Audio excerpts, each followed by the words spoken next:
honnête avec un peu de respect. Good evening, bonsoir. De voir autant de visages familiers et je vois que j'ai des pouvoirs magiques.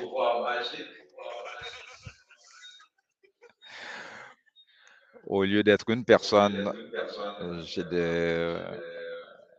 la capacité de me répéter.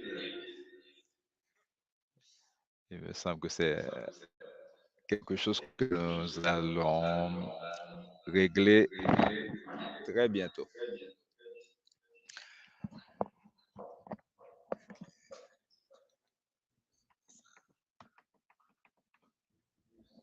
Okay. Still have echo. Okay, let's see. Is this off? It's off. Okay, so where is this echo coming from?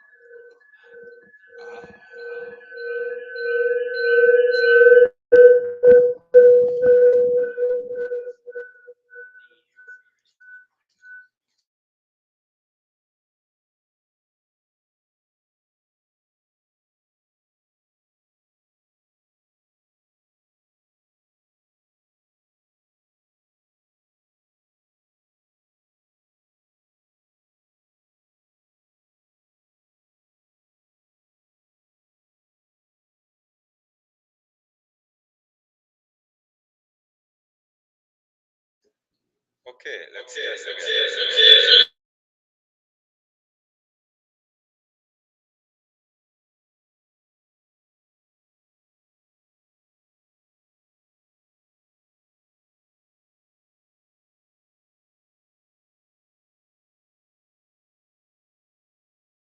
Test, test.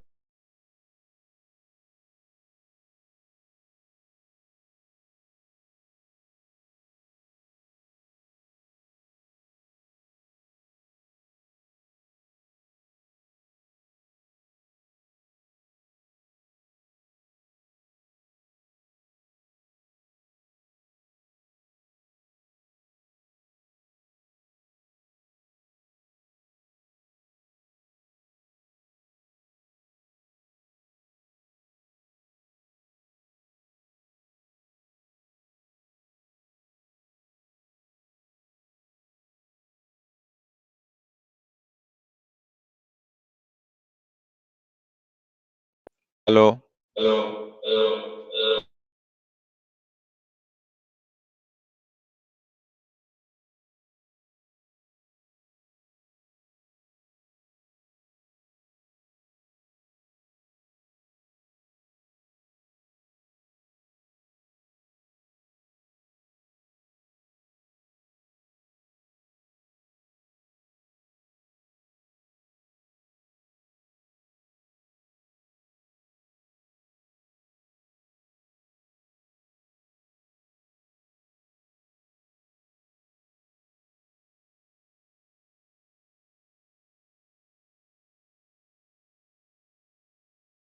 Testing, testing, testing. It seems we're good now. Are we okay? Looks like it. And so I will ask everybody to start with a round of applause for Ruth.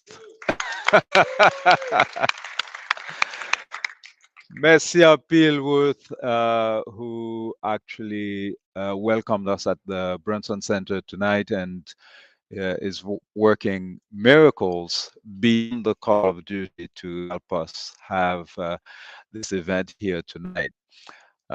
Famille qui a suivi Tichita parler ça, non pas M. Afrique Haïti, et moi gagné un groupe citoyen moundebyen qui est avec nous dans salle là, tout à l'heure n'a pas chance pour nous voir yo. Nous là pour parler pour 20e anniversaire coup d'état. Nous pourrons le faire rester parler en langue anglaise avec la langue française. Men ap di tout moun sou gen question pour poser, pas hésiter poser dans langue ou pi à l'aise là.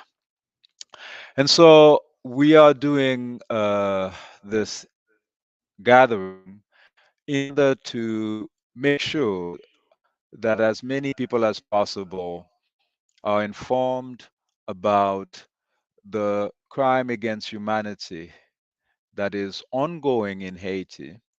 And as we were in the lobby, we were watching the screen announcing that the United States and Canada are asking their citizens to leave Haiti.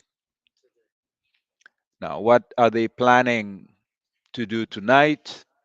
We have no idea, but we know what they did 20 years ago. 20 years ago tonight, soldiers from the United States entered the residence of the president of Haiti, kidnapped him and his wife, and put them on a plane and flew them for over 20 hours, just like they had kidnapped President Hugo Chavez 2 years earlier, and with the same scenario, trying to find a place to dump the head of state of a foreign country that did nothing aggressive against them. But they did so because they can get away with those crimes. And so we are privileged to have not only a few of the folks who've been part of this story for the past 20 years, trying their best to steer the Canadian government to do what is right.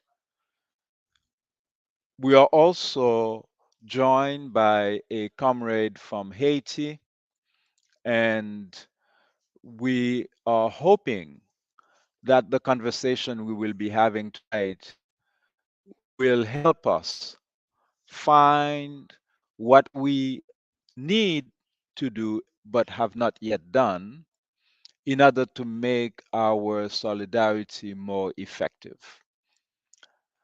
This is, of course, a look backward to see what road we've traveled, but it's not to stay in commemoration alone.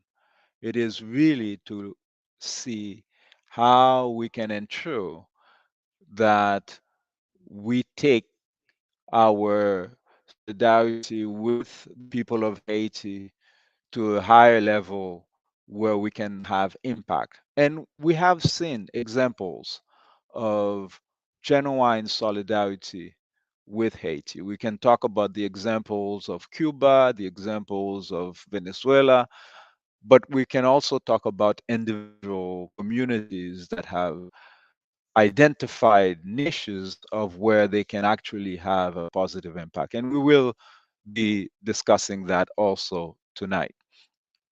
So to begin, I will invite our comrade from Haiti, Mario Joseph, who uh, agreed to join us from Port-au-Prince. And Mario is a special guest because 10 years ago, when we were commemorating the 10th anniversary of the coup, Mario was right here in Ottawa with us, alongside Professor Michel Sadowski. We had held an event in Quebec on the Gatineau side, and then on the evening we had an event here as well. And so, Mario, comment est frère? Eh bien, nap kembe, map salyo, map salye tout camarade, ça nous connaît, ça qui fait wem, fait ap tandem, map salye nous toutes. Et map dit nous honneur respect pour nous toutes. So Mario says greetings to all from Port-au-Prince. Mario, what is the ki jan ba yo ye jounen jodi a? M'tap explike ke nou we yo annonse ke Etazini ak Kanada ap mande pou citoyen yo kite Haiti. Ki sa genyen nan peyi a nan mouman? Bon, jodi a, et nous vivions confusion. Parce que matin, nous levé, pile détonation et gros mitrailleuse et en pile et tête chargée gagné et commissariat tant coup portail Léogane qui monsieur me dit fait la donne bon me dit monsieur parce que So m'a dit exactement qui est-ce ma fonte traduction rapide, Mario. So he's okay. saying that we're living a period of great confusion. There's been a lot of detonations this morning in the heart of the capital around Portail Leogane, um, and some arson also is happening. Mario? Moi-même, c'est très difficilement, je ne pas trop loin bureau. C'est très difficilement pour me chercher information. Et juste pour me chercher information, et seulement monde qui parlait, c'est barbecue qui dit bon, et lui-même, c'est qui ne doit pas de révolution. Mais des fois, le compte de causer, il parler, il déparler, ou pas attendre, mais le faire comprendre que ils entendent en tant que gang, et pour retirer Ariel et libérer le pays. So the gang leader, Jimmy Cherizier, who was in the national police, apparently has made statements to say that the gangs, which are really paramilitaries that have been active in Haiti for a number of years now, at the higher of the oligarchs, have announced that they are going to overthrow the puppet illegal Ariel Henry, and so that's the so-called revolution that they've announced, and so like, but Mario, est-ce que gagne des signes qui montraient que euh, Monsieur yo a attaqué oligarque yo, y a attaqué gouvernement, ou du moins, c'est dans mi-temps masse peuple là que y a créé panique toujours. Bon, yo attaqué le gouvernement et si nous prenons tant coup poste police qui brûle yo et tant coup portail Léogane et gen dans airport Guy Malari gen et des dégâts dans pas connait si employé et aéroport tout ça ouverture les moun yo sorti mais il y a un avion Sunrise qui prend et qui est sur une balle. Donc, tout l'autre avion et de ligne, il pas arrivé à Haïti. So I asked Mario whether there are people in the oligarch group who are known to be the ones who are funding the gangs, and whether the government, the fake government, has suffered any damage from the so-called rebels, uh, or is it in the general population, the impoverished population, that still finding that feeling of panic? Said that there are government figures that have been targeted in the case of police officers. There's a police station in Portail Leogane, which is in the heart of France, that has been burnt. And also at the airport, there's one airline, a local airline company, where they shot at that one plane, and other planes have avoided coming into Port-au-Prince as a Donc, result. non pas qu'au faut nous être un petit temps. Mario, nous pas attendons. Et vous l'avez toujours? Yes, qu'on y entend. OK, faut nous être un petit temps pour nous connaître exactement, c'est moi-même pas capable dire exactement et qui direction bagaille ça prend. Mais sinon moi et pas attendre en pile moun et qui prend balle, il y a moun qui blessé qui l'hôpital général, mais So I've heard that there are people who are wounded, but I have not heard of anyone killed. So it will take time. I cannot really say which direction this thing is really going. Mario? Et, oui, parce que monsieur qu'on dit ça déjà, et puis il pas fait. Souhaité fois ça, il a tourné les âmes. Mais ça qui est important pour lui, je ne connais pas ces stratégies, c'est à vraiment attaquer les oligarques. Et les gens qui baillent aux âmes, c'est ça qui te donne une bonne indication. Une bonne indication. Ou bien tout, si vous pas quitté Ariel en très tôt, et gens, y a dit là, et je pense que ça t'est capable un bon avancé dans la question à parler. Mario is saying that it's still unclear what's happening. However, um, we haven't yet seen any attacks on the oligarchs who have funded the gangs, which is something many people in the Haitian community have been saying. Well, these gangs, if they are smart, would return the guns against the people who armed them in the first place. But we haven't seen any signs of that happening. Another sign would be if they were to stop the US chosen puppet Ariel Henry, who is currently in Guyana for CARICOM meetings, from returning into the country. Uh, that would be a step, but we have no indication this is what's happening. For a little bit of context that is important for us is that the gangs that they've been describing that have taken over 80% of Port-au-Prince, they put all kinds of numbers, and really there's no one who can verify those numbers. What is evident is that you have a very weird situation where kids cannot go to school, but at the same time, the government organizes carnival, and for the 3 days of carnival, there's no incident. Yet the gangs are still in the same area. Yeah, yeah, yeah. Or you have, the jazz festival that was organized in Pétionville, where the rich live, and it went without incident. So there are a lot of weird things happening in Haiti, and that's why some people are speculating that there's someone with a remote control who activates the so-called gangs who receive all of their weapons. And that's not us saying it, it's the reports from the UN coming directly from the United States of America. And one of the most famous gangs, the Katsamawozo, their base is right across from the huge US embassy in Port-au-Prince, which is the fourth largest in the hemisphere. Many questions, right? Yeah, Why yeah, huge yeah. embassy in the Et- et- so-called poorest country in the hemisphere? mhm.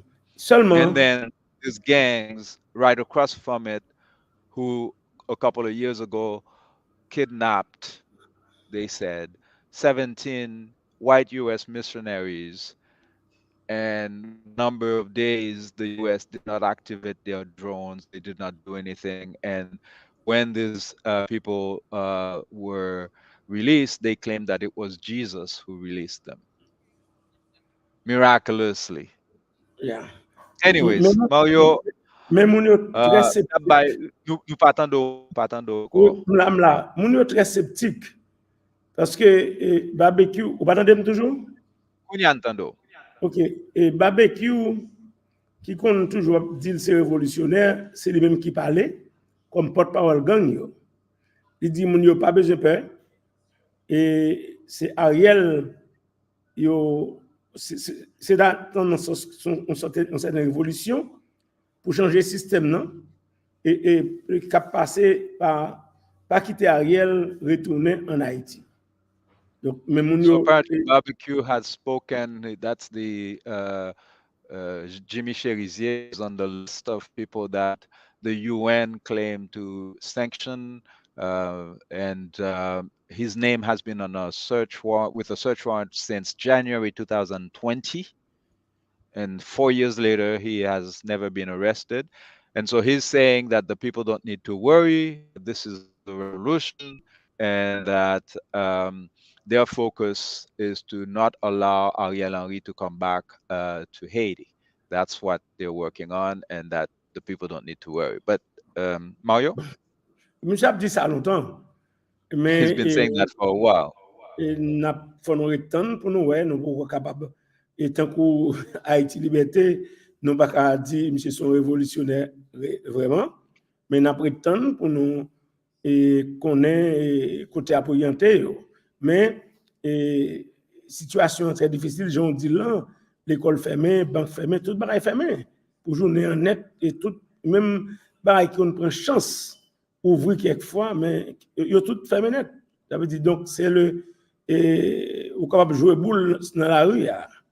Hmm. Et parce que toute bagaille yo ratiboisé et toute banque mais sauf que yo dit Pétionville côté oligarque yo perché ouais et donc m'pa connaît et qu'il est si au là ou bien est-ce que c'est un l'autre Ariel Bayo ou bien si on l'autre oligarque yo Bayo mais n'a prétend mais tout le monde est sceptique sur situation sauf que pas de trop dégâts dans mi-temps et peuple là tant que ça qu'on fait genre situation était très tendue je dis.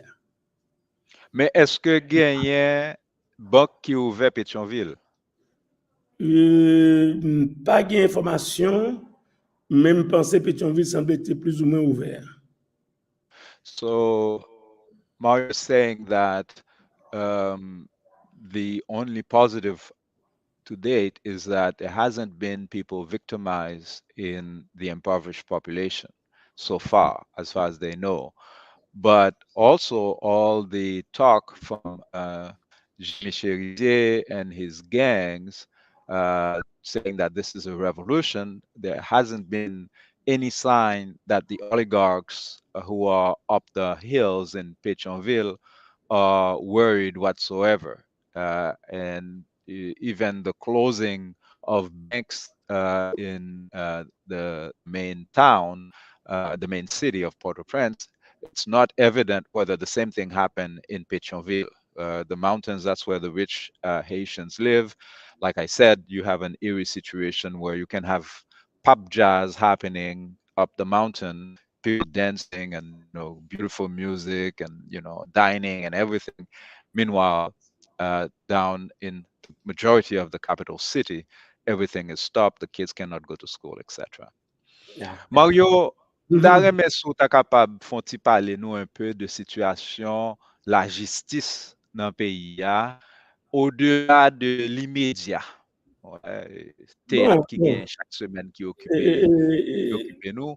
Qui jan gros dossier yo ye, par exemple, Petro-Caribé, gros dossier assassinat Jovenel Moïse, assassinat tout l'autre monde qui yo tué dans même période, Neti Duclerc, Maître Montferrier Dorval, dans dernier moment yo, est-ce que gen signe que système judiciaire l'a fonctionné en Haïti? bon, on dit le système n'a pas fonctionné. Parce que ça qui fait le système n'a fonctionné, c'est juge d'instruction. Je pense que plus fort juge d'instruction, pas de mandat. À peine 5 juges qui ont un mandat, mais qui ont des dossiers de rien. Mais dossier tant que Montferrier Dorval, bon, Jovenel, il y a une ordonnance de la honte, c'est vraiment grave. Son ordonnance commanditée sur le dossier Jovenel là. Et qu'importe monde qui pas même fait droit capable de comprendre toute faille, il y a là-dedans. Donc c'est bon système qui a fonctionné vraiment. Donc nous-mêmes dans BAI, nous choisi faire et pas l'autre bagaille, mais nous avons préparé le dossier, nous avons fait plaidoyer et pour que moment opportun, mais à présent et pourquoi ouais et qui l'ont système n'a pas démarrer. Bon, il y a un juge de paix, mais un juge de paix et depuis son question correctionnelle, il va pas faire rien. Il y a un commissaire gouvernement qui est là, mais c'est des corrompus, mais il y a même tout, il y a pas tribunal là, mais juge il y a tout plus fort là-dedans et presque sûr c'est 5, pas plus, qui ont un mandat, soit pour juger, soit pour faire instruction. Donc, c'est un système qui ferme, en quelque sorte. Même qui n'ont So prison, I asked Mario, beyond the immediate, panic of the day, etc., what is happening in the realm of the judicial system in Haiti? Is it working? Are there some major files, such as the Petro-Caribe scandal, where the people have been clamoring for a trial of the thieves, the assassination of Jovenel Moïse, etc.? What is happening in the judicial system? The multiple assassinations that happened that same week of journalists, etc. And he's saying that the justice of the peace that continue to work, but all in all, when you look at the system, there's basically 5 judges that can really operate out of a system that has multiple people. This is an important thing to note, because oftentimes when we refer to the February 29, 2004 coup, there is a perception that it was the removal of the president and that was it. No. In the Haitian system, there are 3 branches of government. There is the executive, which is composed of an elected president and an appointed prime minister who is appointed by the president but ratified by the parliament, which is an independent hand of government, the legislators, which has the 2 chambers, the deputies and the senators. And have the judiciary, which is also independent. So all 3 branches of government were completely dismantled as a result of the coup, which is an important thing to understand, because they didn't have to do that. There was no necessity to overthrow the legislature, but they did all of that because the purpose of the United States, Canada, France, and all of the criminals who participated in that coup was to overthrow a popular regime, a popular government. And so it's 7,000 elected officials from even the local officials, what they call AZEC, KAZEC, and the mayors. And so for the past 20 years, they have gradually dismantled the Haitian state. And it's even to the point where the last puppet, Jovenel Moïse, went publicly and said that they forced him to appoint 50 corrupt judges. Who forced him? Well, who was before him? It was the other puppet, Michel Martelly. But he said that as if it was something that he had no power over. Yet they're the ones who appointed those judges. So Mario's answer is very telling, because Mario is part of the judicial system for a number of years, and he's seen judges being presque appointed. He's 25 also ans. seen some victories in the Haitian judicial system where, for instance, there was the trial of the Lewòp massacre, which happened when President Ayiti was in Haiti. The Raboteau massacre happened in 1994, and it involves some of the military folks who were most of them at the higher ups, CIA agents. But they found a way, as soon as the coup happened, for the coup regime to annul all of the condemnations that happened during that very painful and expensive trial that was organized by the people. Mario, nous Oui, oui. pral Alors, moi, tout pareil. quitter Bon, me donner pareil. pas tant Nous, encore. vous N'a font entendez genre nous moi? dans des Vous entendez sons. moi? Vous entendez moi? Yes, Écoutez, en forme. et nous pas gagné coulia pièce moun qui élu en Haïti. There's no elected official in Haiti now. Et c'est un bail qui grave, et nous système ou pas connaît qui moun de pousser un avion à pilote automatique. Haïti. It's like a plane with an automatic pilot, but nobody knows who is the pilot. Et alors que en 2004, en Vancouver, nous avons gagné tout un système en place. Et c'est lui qui est héritier de après kidnapping non.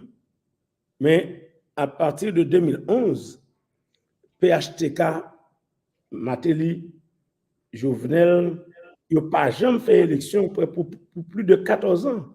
Il n'y a pas aucun monde qui est élu, qui l'a, et dans le pouvoir. So the post-coup regime that was put in power by the Americans never organized elections for over 14 years. And so when you don't see a Haitian state, as we say in Haiti, it's not because it was eaten by the devil or something. It's because they've dismantled the state that existed. Mario, nta reme sou ta kapab fermer avec un petit parole d'espoir par rapport avec travail que BAI et puis ou même n'a fait en Haïti, et puis qui genre moundebyen qui en d'un pays à tant à l'extérieur capable de coller avec travail bureau des avocats internationaux. Bon, et je vais commencer avec dernier parti, surtout moundebyen en dehors pays.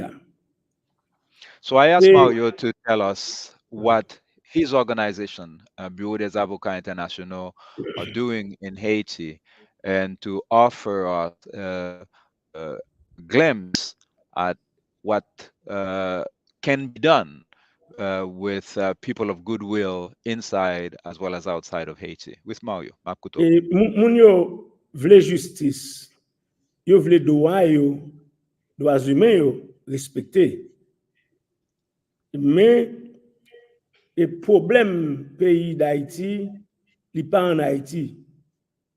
The Et people are struggling to have their rights, their human rights respected, but the source of their problem is not in Haiti. yo Washington, yo Ottawa et yo Paris. Et parce que yo vle, la France vle kembe et colonisation, j'en te fait en 1804 là. Et les États-Unis voulaient qu'il y ait une occupation américaine, non? Ouais. Et Canada, lui-même, pour protéger tête, il fait le complice de l'Occident.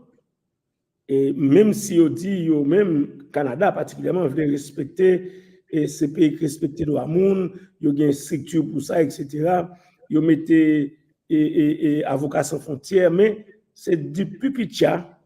Parce qu'en réalité, ils n'ont pas fait rien pour aider les droits humains et le droit respecté en Haïti. Parce que c'est sujet, et élection pas faite.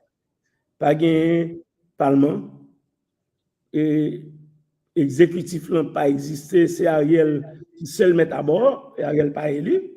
C'est le groupe qui met qui dit en tout c'est premier ministre. Et donc, judiciaire vraiment en lambeau, mais il y a une bataille qui a fait. Mario is explaining that the true deciders of what happens in Haiti are in Washington, Ottawa, and Paris. The French essentially want to maintain a neo-colonial system as if it was still the period of colonization. The Americans never really considered leaving Haiti in terms of the control, and Canada is saying one thing with its declarations and announcements and doing something else. And Mario adds, I think, generously that it is to protect themselves. But I think it's, well, Eve will tell us better than I could. Thank you. Merci, merci. Donc, si moun yo de yo pays a informé, et puis yo engagé, et ça très bon. Mais en dans pays a na bataille. Puis moun yo kou yo clair, yo comprendre le système nan. Yo comprendre le problème nan côté le sorti. C'est vrai pour There are longtemps. more and more people now in Haiti who understand the source of the problem. Et yo te qu'on a dit et à Ariel, mais kou y a commencé à dire à bas impérialiste, à bas ingérence des États-Unis, Canada, la France, et ça fait pour une pile manifestation et sitting qu'a fait devant l'ambassade Canada. Et c'est vrai, la police a empêché, mais c'est destination. Parce que on connaît, c'est là le problème, parce que Ariel, c'est une marionnette qu'il a joué, mais Ariel pas So rien. whereas you used to see demonstrations against the puppet Ariel Henry, in the last while, people have been focusing more on the puppeteers. So, for instance, there were demonstrations in front of the Canadian embassy because they understand that they need to uproot the system and the guardians, the funders, the real rulers of Haiti, what I call the Blan Malveyan. Oui, et BAI nous fait sauter un article qui est publié dans Haïti Liberté, mais tout nous travaille avec Kenya, des forces progressistes, et Kourou, qui fait une action pour ne pas quitter Kenya en Haïti. Et nous travaillons avec CARICOM, nous travaillons avec toute organisation progressiste en dehors pays, et bayo information et site IGDH là bay assez information sur ça n'a fait et pour nous et puis avec grâce structure ça veut dire organisation de base nous travaillons nous fait formation et permettre de comprendre plus bien et tant que là nous fait annoncer ah bon non Michigan Université Michigan dit oui et dit il y a 29 qui près de 70% que nous consommons en Haïti sur les États-Unis, de gagner quatre d'hommes, il y a cyanure là-dedans. Donc, ça veut dire que c'est des poisons violents qui ont le cancer. Bon, nous avons fait une conférence et nous avons informé les gens et nous avons fait comment pour nous faire action et pour demander au ministère du Commerce rentrer ou bien lever tarif et douanier là pour permettre de ça pas entrer dans le pays.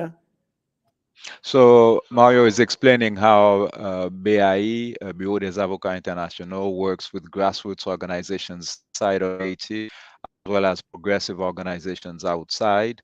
They've notably worked recently with groups in Kenya.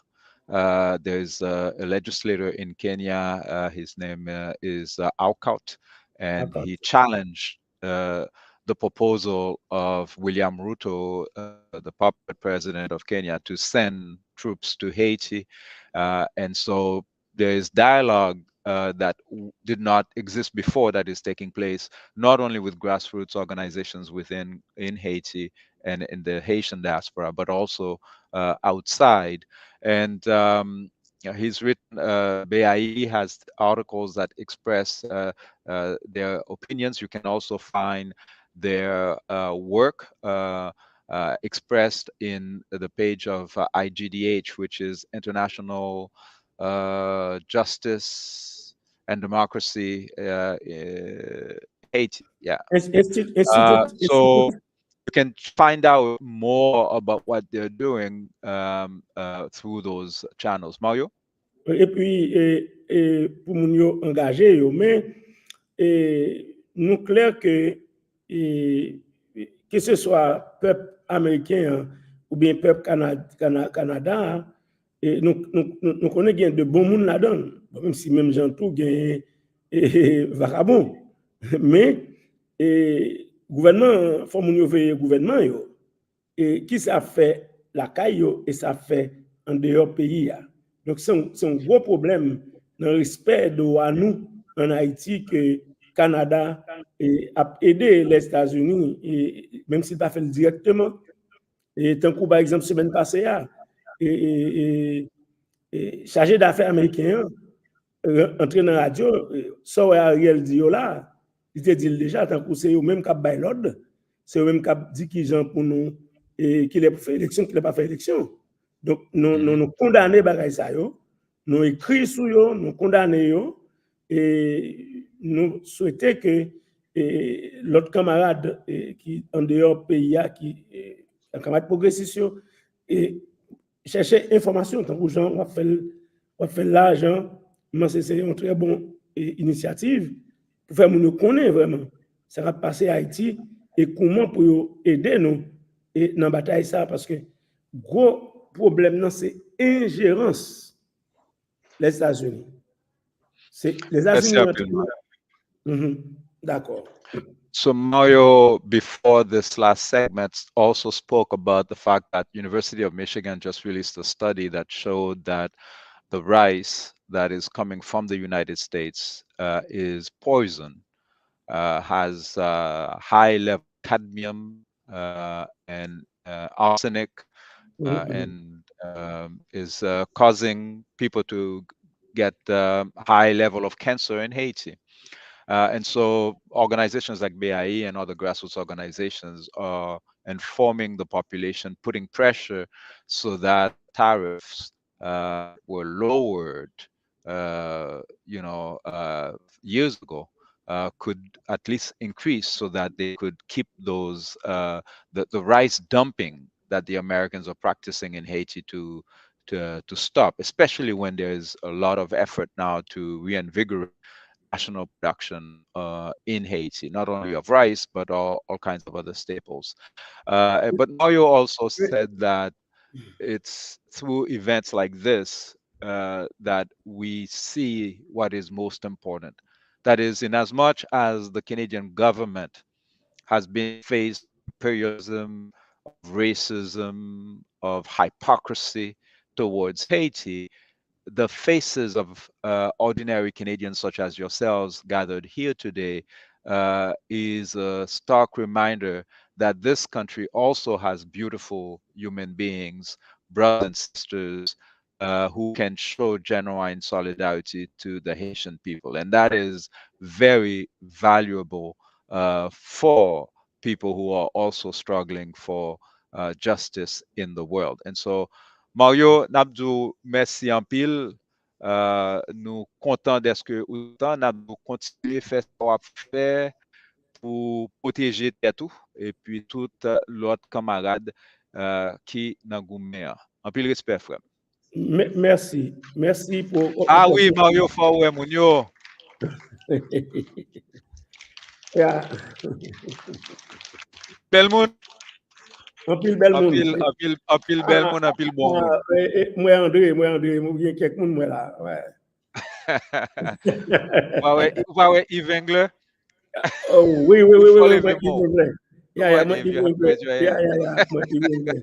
Ah, merci. Ou t'as posé pour Kevin, mais Kevin. Kevin, oui, Kevin longtemps, hein. Je souhaitais venir au Canada et moi, Kevin, Kembela, on va jamais blaguer. Merci. Et All right. bien content, mais m'a dit, si pas de 2004, si pas de gagner, ça a peut-être les contrats sociaux, qui étaient les moun yo. Je ne dis à nous pas d'appeler. Il faut nous dire c'est 20 ans en retard. 20 ans en retard. Il faut nous clair sur ça. C'est 20 ans de retard. Et il y a pile de monde hypocrite qui parle de ça, mais c'est 20 ans de retard. Canada, les États-Unis, la France, mettez-nous. Je ne dis. Alors, merci, on continue. Et nous avons plus que 20 ans pour nous garder toujours en avancée. Merci. Merci Apil. And so in that last statement, Mario was saying that it's very important when we are talking about the current situation in Haiti that we highlight the fact that it's been 20 years going backwards. And those 20 years were stolen from the Haitian people by the United States, Canada, and the whole cabal, including mobilizing the United Nations to commit that crime. Now, it's my privilege to welcome a brother from another mother. Kevin and I, we met 20 years ago, plus 2 days exactly, at this demonstration that was held on Parliament Hill and in front of the U.S. Embassy on the 27th of February 2004, and has since earned his Haitian citizenship. Because of course there's no government in Haiti to issue citizenship, so we take it upon ourselves to, to issue citizenship to people. But seriously though, it's not Kevin alone, but his whole family.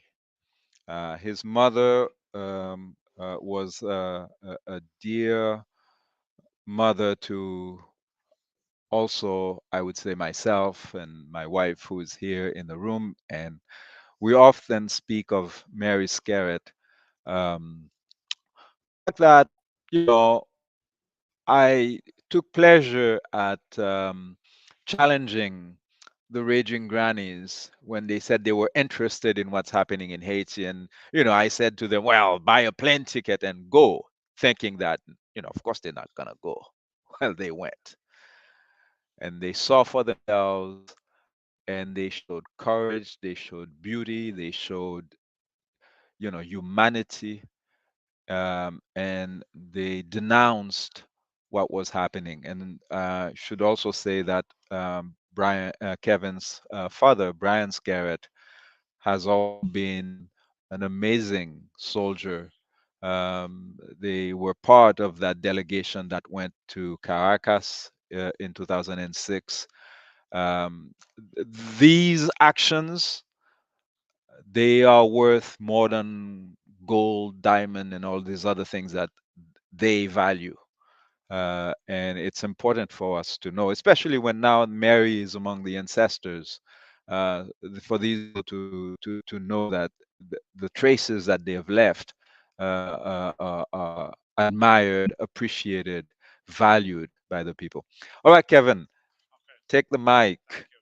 I think I should give you this because for the people online, that's where they'll hear you best. Okay, is this okay? Let me know if there's And if you audio say anything problems. wrong, we'll You cut just off the mic. jump on me. Yeah. Thank you very much, Jean. It's an honor to be here on this panel. Impressive. I thought Eve was going next, so I'm not quite ready. Ruth is helping us with the sound. Uh, I have prepared a few notes. I feel very humble about this, but I am uh, very proud and happy, kind of to have been become involved in Haiti solidarity activity. And what I thought I would share tonight in, I'm going to aim less than 10 minutes. I'm going to try. Is just a little bit of the story of how I got involved and how, after meeting Jean, as he says, February 27th, 2004, on Parliament Hill, I was with Simone, my partner. We learned. Well, I'm going to tell the story. Let me cut myself off. Uh, so it was very early on, and I want to just share a little bit about what, how I got involved, what motivated me, and then how we did some organizing. And I think this is how, not just from a biographical piece, but I, for those of us that are burning with outrage still today about what happened then and what's happening now, not just in Haiti, but in Gaza and so many places.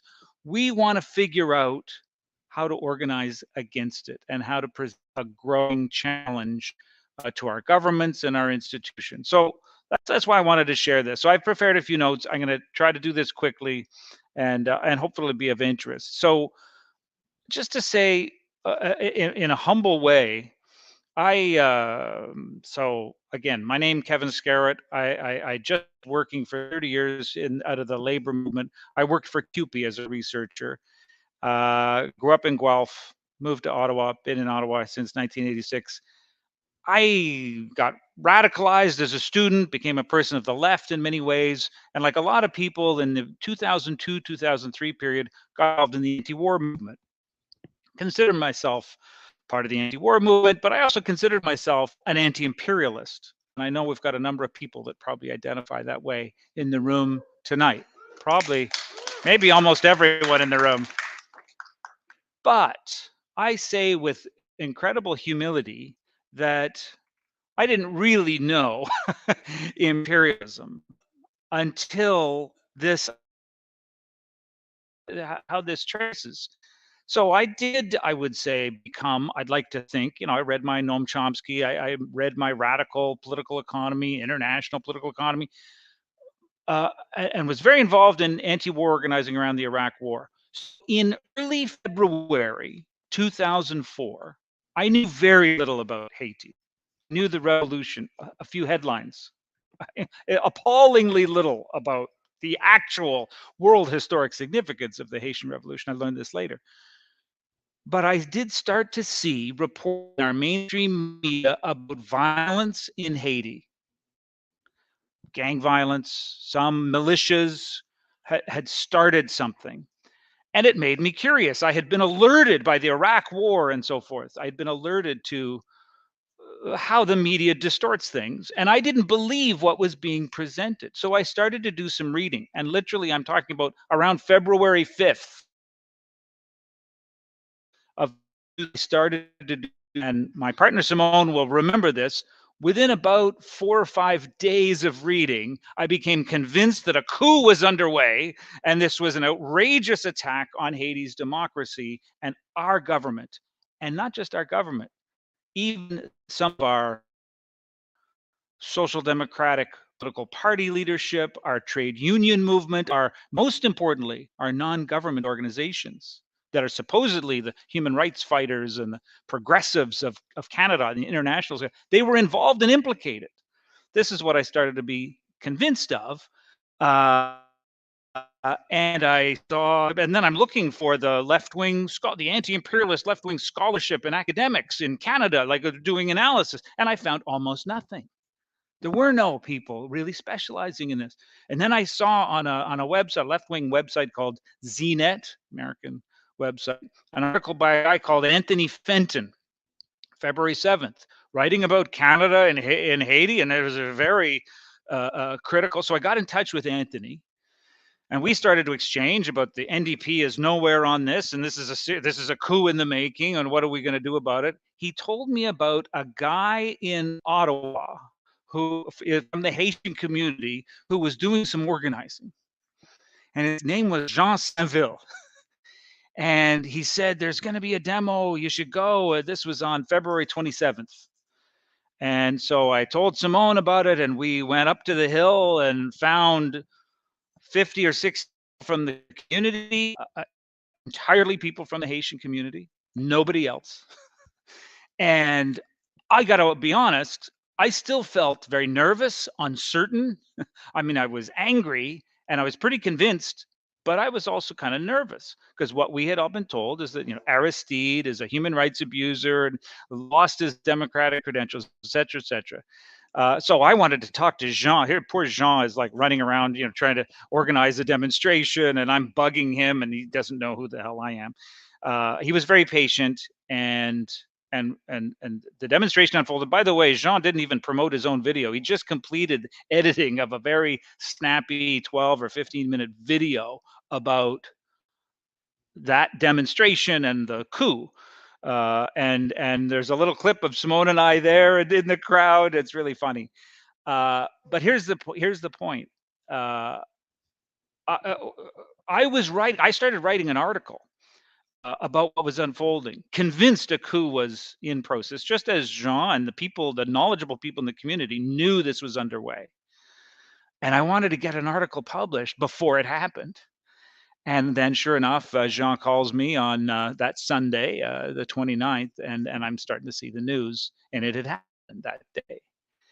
And Jean invited me. I don't know, Jean, if you remember this part. He invited me. Jean is a very respected journalist, has radio programs on the community radio networks here. And he invited me to come join him for his show on the Sunday evening of February 29th to talk about the coup that had just happened. And I still remember this very vividly. I said, we've missed it. It's over. This is like, we're too late. I'm too late. because I didn't get my article published. It was published on March 2nd, by the way, and you can still find this online. I wanted to share this. The article I wrote, published on ZNet, was called Regime Change by Social Collapse. And it focused on the financial strangulation of the government of Haiti by the US, France, and Canada. And CEDA, our international development agency, cut off all funding to this poorest country desperately in need. And that was part of the unrest and the situation. So anyway, I said to Jean, we've missed it, it's over. And I still remember this. Jean says to me, nah, man, this is just beginning. And this has stayed with me to today. So very quickly, I won't drag this out. I talked to Jean afterwards. I didn't know what to do. Chaos in Haiti, violence. It's horrifying.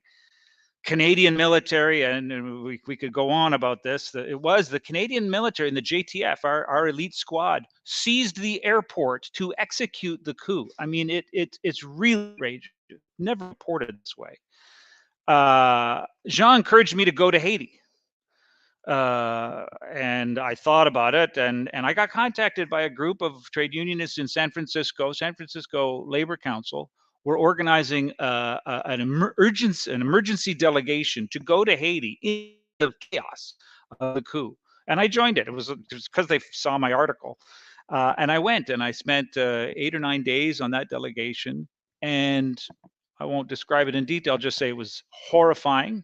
And it confirmed everything critical about American and Canadian policy and like the reality on the ground. It was a wave of horrifying repression and violence to consolidate the coup, because of course what had really happened is that a massively popular president, supported by a mobilized and informed popular movement of the population, the vast majority of which very poor population of Haiti, they had been stripped of their elected government by Canada, the United States, and France. So the repression was necessary if you're going to consolidate it, and that's what happened. So what I wanted to share, and this is really kind of what I'm leading to, came back from Haiti, stayed in touch with Jean, got in touch with Yves Engler, who ended up co-writing with Anthony Fenton, the guy who wrote the other article, this important book, Canada in Haiti. That was published, Yves, by 2004 September. I don't know when that was. So it was in process. They were working on it. So we were talking about producing things, but frankly, I didn't know what to do. There was no organization. The organizations that existed were in the Haitian community, people like Jean. Understandable, but nobody else knew what was going on, or they were trusting these organizations that shouldn't trust it. So a turning point. This is really what I want to share. There was a turning point that I think galvanized certainly me and others who are not Haitian, but I think it was quite important.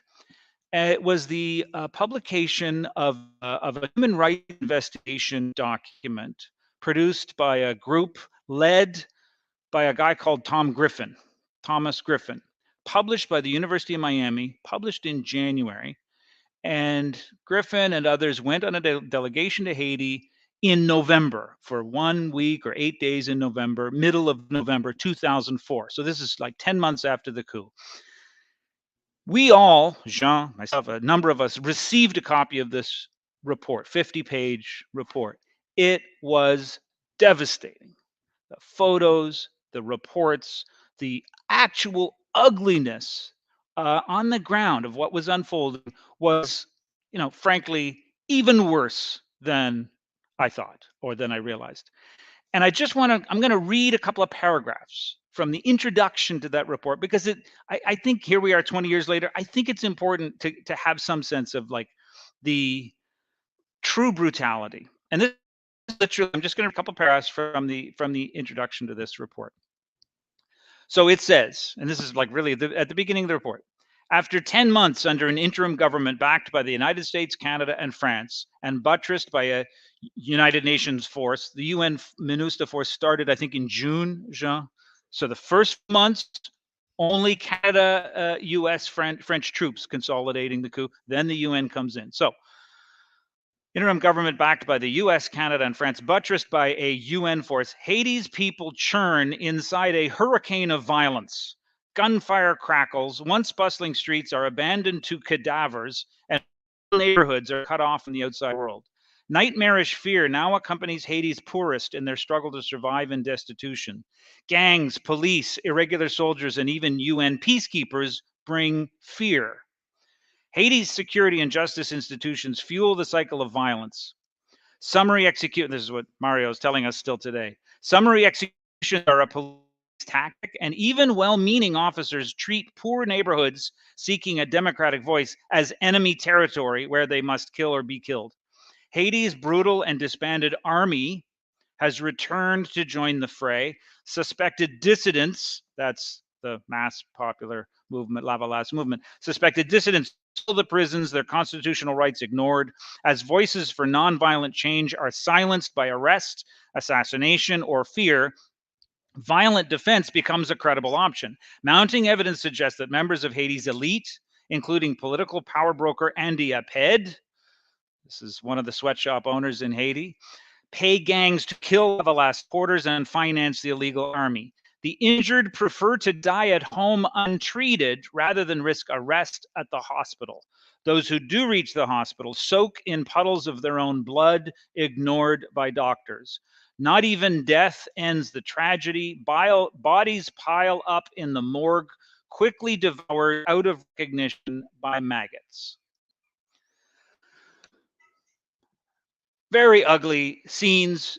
And as you can imagine, we all read this, and it's really interesting for me to think about the power of this one document, because we started sharing it around on email. And by that time, Eve will remember that we had a handful of people in multiple cities. I think, Jean can correct me if I'm wrong, within a week, I established a new email list. This is the age of listservs where we didn't have many networks, but we had an email list. I used QP Resources, my union that I work for. And within a week, we had people signing up to this listserv from 4 or 5 cities, Montreal, Ottawa, Toronto, Vancouver, at least. And that was really the start. And I called it the Canada-Haiti Action Network.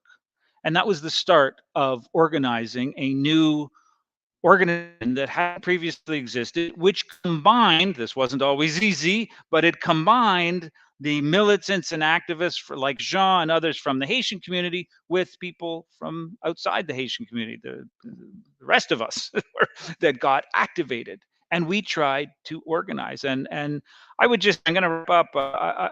I would say, I wrap up with a couple of comments. You know, when your own government is exposed, when you discover your own government is part of such a devastating and violent attack on people, and actually used and abused racist tropes to help justify what they had done. Like for me, I mean, maybe I'm sharing this as a personal comment, but I'm certainly not alone. This was galvanizing, like kind of a turning point for my own thinking about like how bad the situation is, how much worse our own institutions are, and how deeper it is, how much harder the work is going to be to overturn this, to challenge it. And so I feel very appreciative of what this experience has taught me. It's not going away. And sadly, maybe I'll finish with this. Sadly, what we are seeing unfolding in Palestine, in Gaza, in the last 4 months in particular, this escalation, sadly, there are so many parallels. Demonization of resistance, racialization of the population that you want to attack and target, domination by a few Western white country voices and powers. This is all the same. Whether it's Haiti or Palestine or Venezuela, as Jean said, or look around the world, any number of others. This is a pattern that I think the story in Haiti and our little project here gives us some insight about like how deep the problems are and how deep therefore our organizing has to be to overturn it and build the world that we actually want to live in. Maybe I'll stop there. Merci en pile. And let's hear from Yves. So, Yves, please, I hope you don't have any red paint with you today. That's the red paint guy. Is it okay if I stand? Do I need to? So thanks everyone for coming. Thanks, John, for putting this on. What happened 20 years ago, of course, is a remarkable act of imperialism, a remarkable act of class war, remarkable act of racism. One of the worst cases, most shameful cases in Canadian foreign policy history. For me, as Kevin kind of talked about, like this was all aspects of Canadian foreign policy, all elements of our government, our state, and associated actors, right? You had the aid agency part of the coup. You had the NGOs that were supporting the coup, these like self-declared progressive NGOs that were backing the coup here in Quebec and principally. You had obviously diplomacy. You had the Canadian police. You had the Canadian military. They literally went in and invaded to overthrow 7,000 elected officials and to destroy a government that was trying to make things better. That was totally stunning for me. The brazen nature of so much of this is also like the Ottawa Initiative on Haiti. People are obviously familiar with that, where 13 months before the coup, Canadian government brings together French, American organization, American states officials to discuss overthrowing the elected president, putting Haiti under UN trusteeship, and recreating the Haitian military. Most of that transpires 13 months later. Well, the reason we know about that is because the government wanted us to know about it. They leaked it to L'Actualité magazine to see like what the reaction would be, right? This was like part of their like PR strategy, and they decided, well, the reaction wasn't aggressive enough, therefore we can move forward with it. There wasn't enough backlash, right? Another element of the brazen nature of this is the demonization of Aristide. I mentioned this earlier at the rally today, but like Aristide, the coup begins based upon discrediting an election that Aristide neither oversaw or ran in. Right? In May of 2000, there was elections for like thousands of officials across the country, different positions from mayors, Senate, etc. And they basically, after Famille Lavelas won the vast majority of positions, like 70% of 7,000 elected positions, the opposition claimed that there was a questionable tabulation in 8 Senate seats. Basically, they get the 50% plus 1 to not have a second round runoff. They counted just the top 4 candidates versus all of the candidates. Changing this is a method they'd used previously, and changing the method wouldn't have had any effect on the election. But they jump on this technicality to then say the presidential elections taking place 6 months later, that there's something like tainted about these presidential elections, that everyone knows Aristide was going to win by like 60%, 50, 60, whatever percent. And so that begins, the Canadian government uses this to, first of all, Canada's right at the center of the Organization of American States mission, electoral mission, that discredits these elections over very dubious grounds. And then they use that to start this whole process of cutting off aid, loans that already been agreed to the Haitian government, cutting off those loans and strangling the country economically, right? And saying that these presidential elections are like dubious. And then when Aristide makes his first international visits to the Summit of the Americas in Quebec City in April 2001, and Jean Chrétien gives his lecture about how there's democratic, problems or whatever. It's just this is the propaganda that we live under, can demonize the most popular politician probably in Haitian history on the grounds, again, of elections that he neither oversaw or participated in. A really remarkable example of imperial propaganda. This whole event, as Kevin mentioned, this was obviously very definitive in my life and understanding the world. I'd been active in anti-corporate globalization movement, anti-war movement, but I didn't understand the nature of the Canadian state and the nature of imperialism. I definitely didn't understand, and this participating in the Haiti Action Montreal, the Canada Haiti Action Network, working with progressive elements of the Haitian community in Montreal over the next couple of years was incredibly illuminating, and had opportunity to go to Haiti a couple times. But so and it left me with like, well, if Canada did something so horrible in Haiti, what has it been doing elsewhere? Right. And that began a whole process of researching Canadian foreign policy and publishing a number of books on Canadian foreign policy. And what happened in Haiti in 2004 and the 2 years after, particularly, was a particularly bad example of Canadian foreign policy. But as we're seeing play with Gaza right now, this is not a government. This is not a state that respects human rights and that tries to make a more just world. This is a government and state that enable a core of wealthy white countries to dominate the globe, and you see it in a lot of places. And it's also not what happened in Haiti is not, even at the narrow end, is not unique. With Owen Schock, just published a book called Canada's Long Fight Against Democracy, where we detail 20 examples since the early days of Canada being involved in coups against progressive governments. Patrice Lumumba, Jean often talks about Patrice Lumumba and Aristide in that context, that historical context of destroying progressive black leaders. And Canada played a central role in the assassination of Patrice Lumumba in the Congo. So there's many examples of that.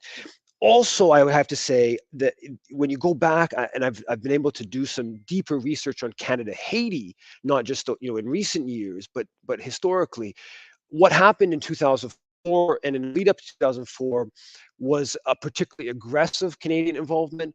The reality is that you go back 200 years, and Canada was working with the French, with the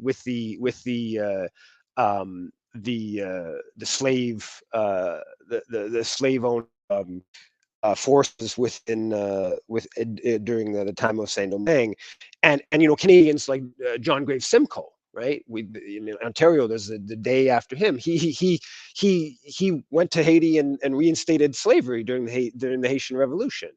You have, in the 1850s, Canadian gunboat diplomacy supporting that period of imperial attacks against Haiti from the late 1850s onwards, where Canadian vessels were part of that.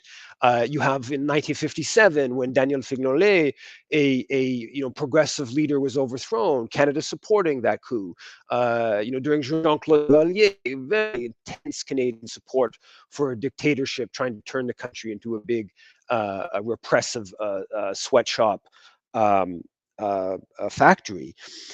So Canada's has a history here that goes back in Haiti. I think from a Canadian foreign policy perspective, one element of the coup is that Canada, since 2004, is really now the second power. Prior to that, maybe France was the second power, but Canada has really become, I think, clearly the second power, and second nefarious power. Let's be clear about that. One of the most astounding elements of just how horrendous Canadian foreign policy is in Haiti is to be seen after the earthquake in 2010, right? This horrible earthquake, tens and tens of thousands, a couple 100,000 killed. Just, anybody with an ounce of humanity was like, what can we do to like get people out from under the rubble, get some, basic supplies in, healthcare, whatever. Well, the Canadian government's reaction, and this is not me saying this is their internal document saying it, send 2,000 troops alongside about 10 or 12,000 US troops. There's already a UN occupation in the country. There's already 7, 8, 9,000 UN troops. To send 2,000 more troops, according to the internal Canadian government documents, because they were scared of a popular uprising, and they were scared of the power vacuum that Aristide, who was in exile in South Africa, that he might return. So when this unimaginable human horror is taking place, the reaction of the Canadian government is, how do we control the place, right? How do we maintain our dominance, which may have, we're not really sure because of this earthquake. It's a level of anti-human, I would say pathological thinking.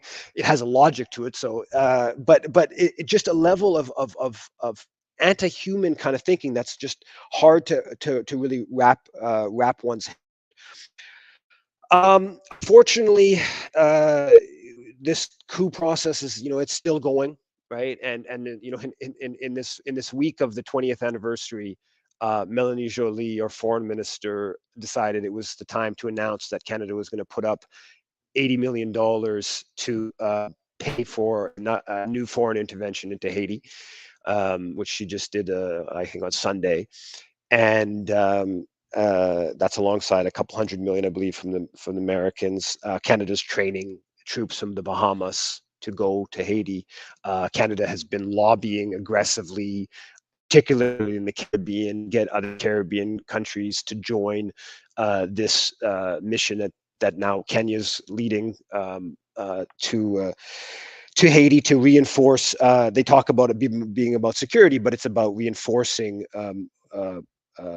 U.S. Canadian control, and picking up a leader that we appointed through a tweet. Really, Ariel Henry, we appointed through the core group appointed through a tweet 2.5, 3 years ago. Now. So when you have to understand the coup to understand this business. Like a lot of people say, hey, we're giving $80 million on top of $40 million that were already announced for this UN mission, that this is about helping Haiti. Right? This is how it's presented in the media. If you know any of the context of the coup, that's just like unimaginably absurd, right? So it's important to know that history to move forward. So I think it's important for much broader questions, right? So they say they're all about, like, we're concerned about foreign interference, right? This is a huge thing. We've got this inquiry going on and all this money going into it, but like, we don't care about foreign. We're for foreign interfering in Haitian affairs all the time. This level of hypocrisy here is just off the charts, right? So I think it has, understanding what Canada's done in Haiti helps us take a perspective on all kinds of elements of Canadian politics. We talk about sovereignty, Ukraine, okay? It's all about sovereignty. This is what we're supposed to be. Like, we don't care about sovereignty. We've shown it in many places. The Haitian example is the clearest example of our absolute disdain for sovereignty.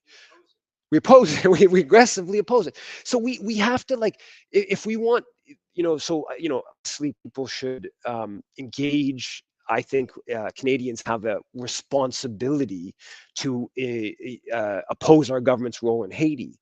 But I think it's also it's something broader than that, right?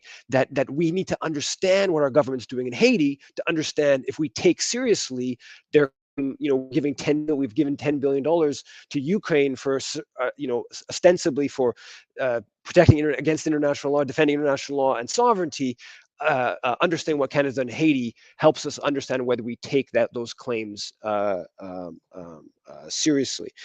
All the rhetoric about international rules order the government pushes as well, we can better understand by looking at Canada's role in Haiti.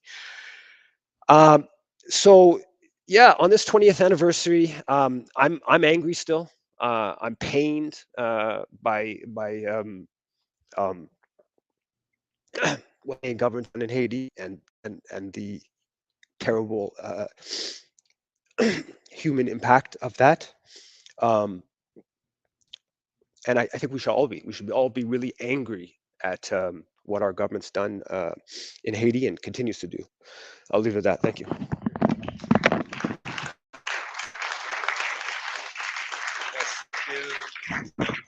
Steve Engler. So once we started with the Canada Haiti Action Network, and anyone watching this event this evening might ask themselves, how many Haitians live in Ottawa? And how come, we're seeing the same faces from the Haitian community all of these years? I think there are a number of things we need to factor into this. I was a Canadian public servant for 30 years. I was an exec at NSERC. And I can tell you, sometimes it wasn't even veiled in the way people came to try to intimidate me after they've seen me do an interview about the crimes that were being committed.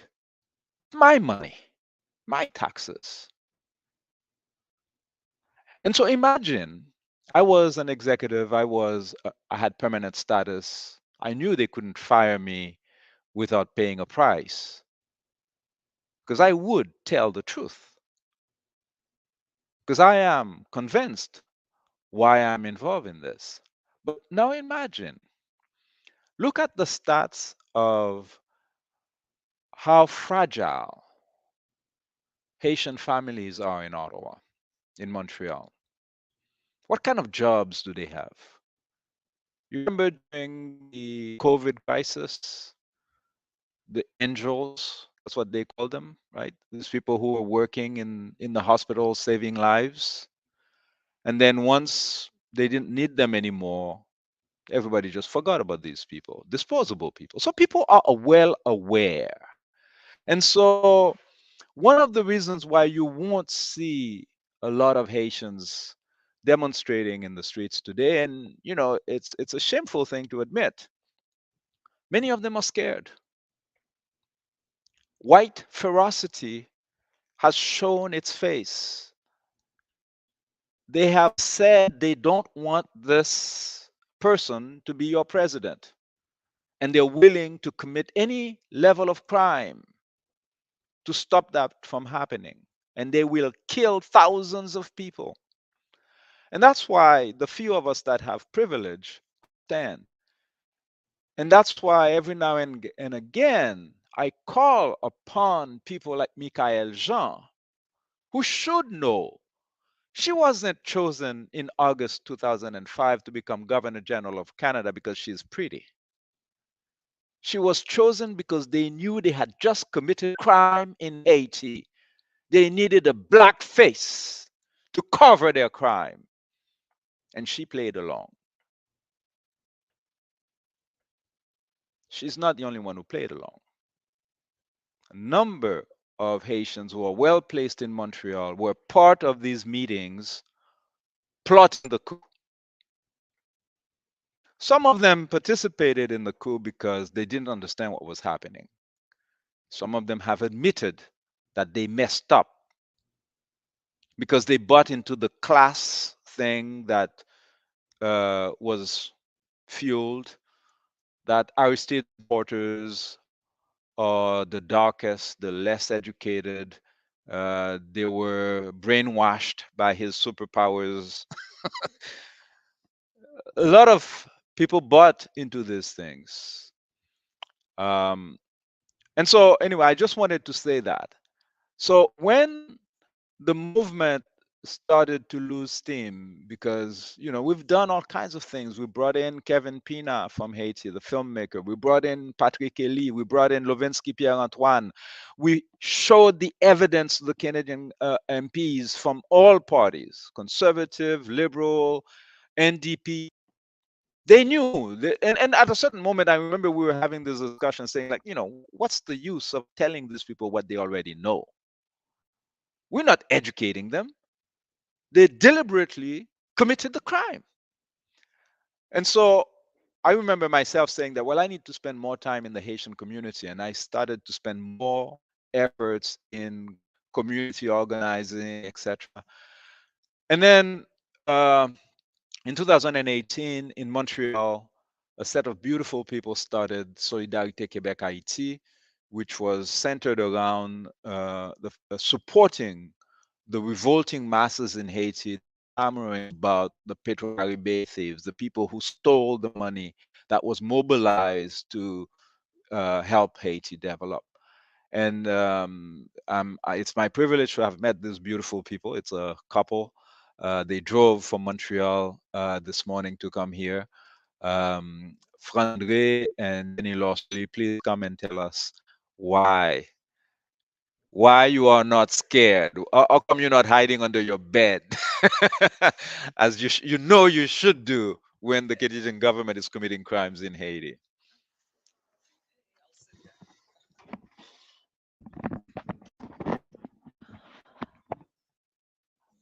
Well, thank you, Jean, for organizing this. Thank you, everyone, for being here for this important event.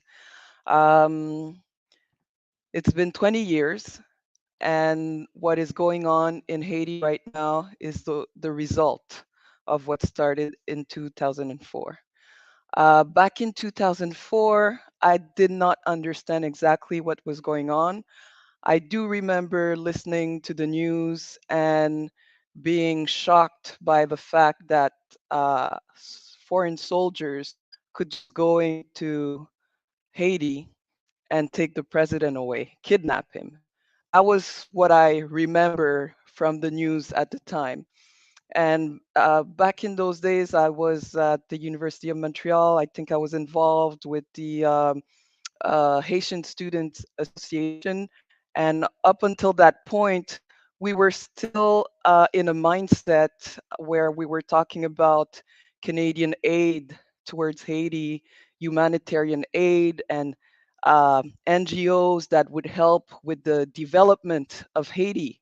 So that was what we had been taught. Um, it I must admit now, looking back to that time, that it started it it was strange, even though we were saying that, yes, we need to organize, we need to get in touch with those NGOs, we need to make sure that the humanitarian aid goes in. I was like, but there's something off, something's not working, and why was the president kidnapped, and what's going on actually? So it took a long time before figuring things out. And it was long after I left university that I started meeting with people who were critical of the whole CIDA system, the NGO system. And I started hearing about people who were saying, actually, those NGOs that are helping, they are part of the problem. And so there was just this long process of just reading about stuff and finding out about stuff. And I was so it was so strange to me because I was from the Haitian community in Montreal. So we should have been having those conversations with, community leaders. So yes, I think there was the aspect that Jean talks about people being scared, about other people deciding that, it's just simpler to just play along. It might be better for my career not to talk to my children or to other members of the community about what's really going on. I mean, some people definitely understood what was going on and decided that, they didn't want to get into that struggle, simply said. So yeah, long after I left the university, long after the coup was already set in place, then the earthquake arrived, and I felt bad because since I had left university, I hadn't really done anything in regards to Haiti. Then it was like there was before the earthquake, after the earthquake. Like 2010 was a turning point for a lot of people. It was the time to, as you know, Canadians that were born in Haiti, to really do something, and I started looking towards organizing something, organizing some sort of um, different future for Haiti. I got in touch with people from the universities. I got in touch with this man right there, Jean Saintville, and we decided to organize a conference in Montreal. And again, it was interesting because it was at no okay, yes, it was in Montreal, but it was at Concordia University, and we were asking how can we help Haiti, and a lot of people who were interested in maybe getting involved in some NGO were there. A lot of younger Haitians, from the community were there, and also a lot of people from the actual NGOs were there. And Jean Saintville came to the mic and shocked everyone, and he said that basically, the NGO system is the problem, and they cannot be part of the solution. He talked about the crime that was committed. He talked about the fact that what we're seeing right now in 2010 that's going on following the earthquake is a continuation of the crime that started several years. People were just shocked. It was really something.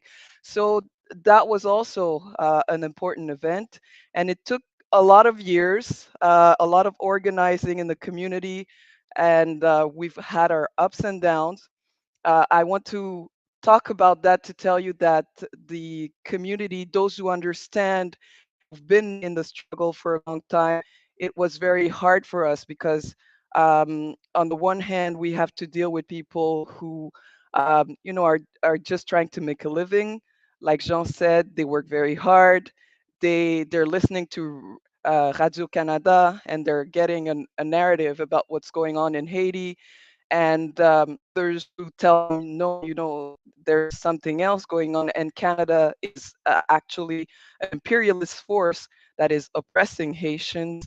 So there's this education that we need to do in our own community, and not just for Canadians in general. It's really, really hard work. So in 2000, starting 2018, Solidarité Bec Ayiti was founded. We did several protests. We did several activities of like educational activities, teachings, I would say, in universities, in community centers. We got also in touch with other groups of Haitians to start working on what we call the popular assemblies.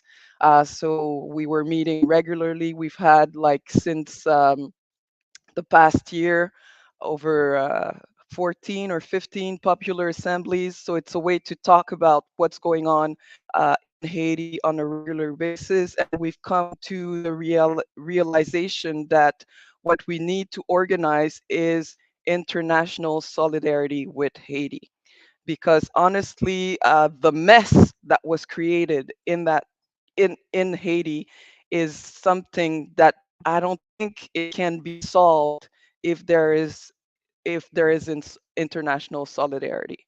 We really, really need to see that, and we need to realize that the moment that we're living in right now is a moment where people have to be conscious. We need to realize that what they've done in Haiti, it's been said before, they're doing it in Gaza. This is how they operate. So once we understand that, and we know that this is going on around the world, we need to know that no one is safe. That's the other thing also. because as they are, overthrowing a president in Haiti and going around the world and trying to control and waging war all over the world, the freedoms of Canadians are being also attacked. That is something very important that we need to understand. Our taxes are being used for these wars, for these operation of destabilization in other countries, and where they're using our taxes for that, they're not using it for our education system, our health system. They're not using it to better uh, the well-being of Canadians. So everything is connected. We really, really need to get to that understanding. So yeah, I would say that it's really important for people to organize in their student associations, in their unions, in their communities, to have like that internationalist outlook.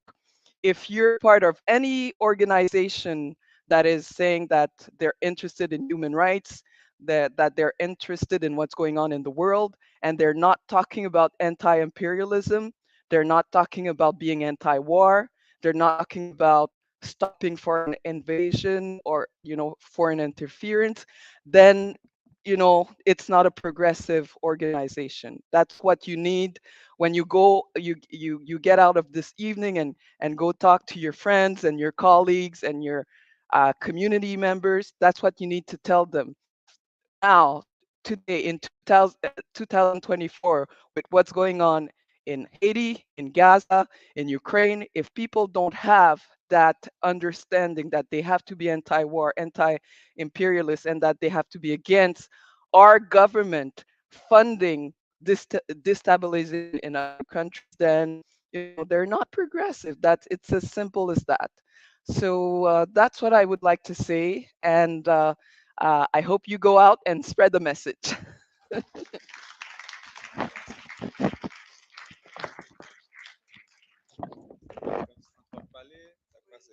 Alors, I just wanted to hold this poster here for the folks online. You see it, okay? This is associated with Jenny Lawsuli, who delivered the speech at the one of the major rallies. When there was a global rally, and this was in Montreal. People responded quite positively to the fact that it is true. From Port-au-Prince to Palestine, occupation is a crime. Well, thank you very much. I'm going to start.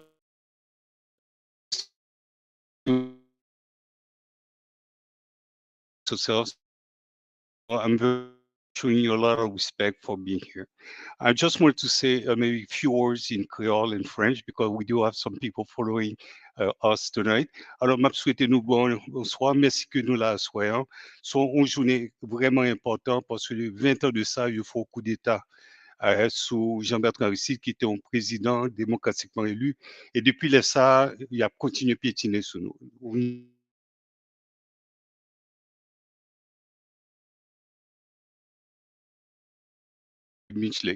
Donc, il faut nous parler de coup d'État, ça, parce qu'il a continué à faire coup d'État sur nous. Et puis, nous pensons que, oui, les amis d'Haïti, c'est Canada, les États-Unis, la France, c'est pas vrai. Alors, pour les gens qui la soient, Jean, Jenny leur dit,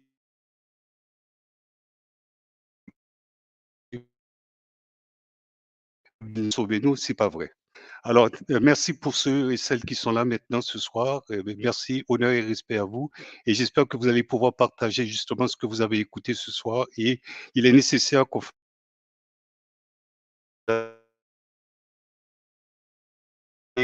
international. Il faut que ceux et celles qui ont les mêmes ennemis que nous puissent se solidariser. Et déjà, j'ai l'honneur d'être invité par IMA, qui est International Migrant Alliance, Talent, et qui ont embrassé la cause haïtienne.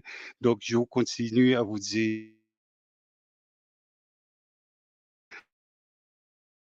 Are we talking about having friends? Okay, we have Canada, United States, these are the friends. But the true friends, it's you.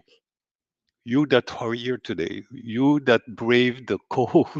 It's one of the coldest days that I ever had, and I came with my GQ gloves, and I got my fingers frozen.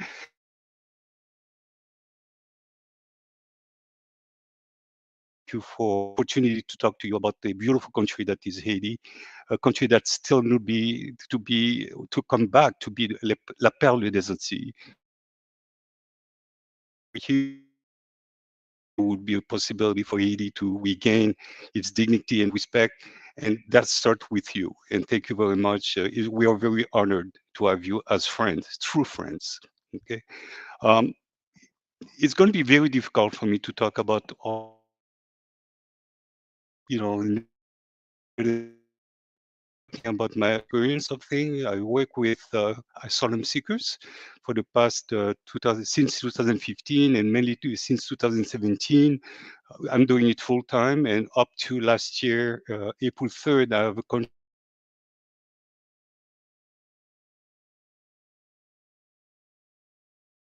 Before that, it was doing with my own money. And what I've learned since 2015 is how beautiful the Asians are. And when I'm talking Asian, I'm talking those people that have left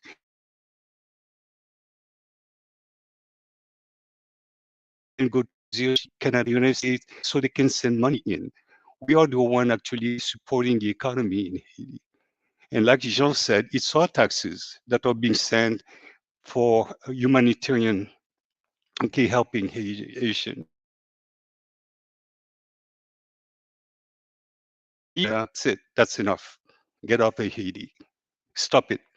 Mr. Trudeau, you're not the leader of resolving the insecurity in Haiti. You're not even able to lead your country. So what are you doing? And I'm going to say, I was going to,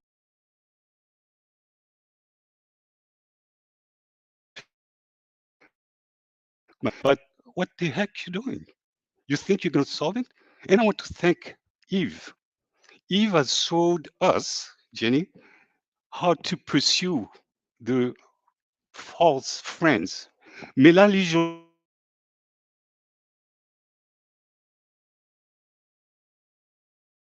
wherever she was, we were there. What I've done is the red pen. We didn't. But thank you very much for what you're doing, because you kind of like communicated to us there is a way to do things differently. And Solidarité Québec Haïti actually was created a little bit thanks to you action. And thank you, Jean, for what you're doing. And thank you, Mose. That beautiful couple. I mean, being a militant activist couple is not always easy. After you kind of like fought because you have to sit down and say, okay, let's talk about tomorrow. Let's talk about protest. And it takes a lot of courage to be activist couples. So thank you for being there. But let's get back to Haiti. I was born in the 50s. 2004, I was only 2 years.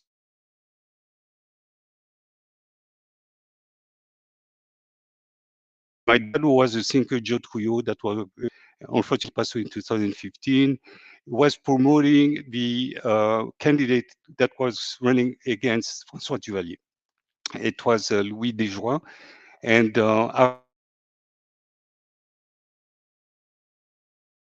persecuted because he was supporting the other thing. Make it short. So they left in 1961. My sister and I, we stayed 4 years at an uncle that was always arrested twice. During the night, I woke him up. He was taken in a military truck and brought to Fort Dimanche. Usually, when you go to Fort Dimanche, you're not quite sure you're going to come back.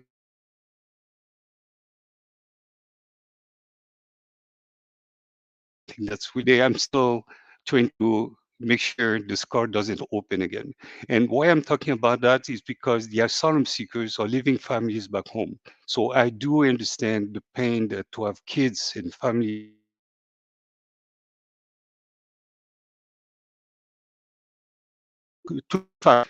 They are now resident permanent, okay? But they lost families because it's taking 2, 3, or 4 years before they are able to get the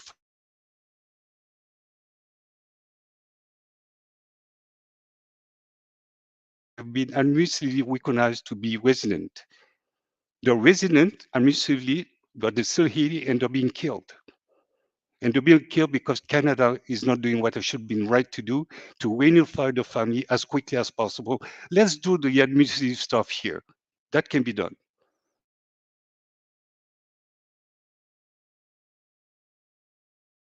To name as to expel.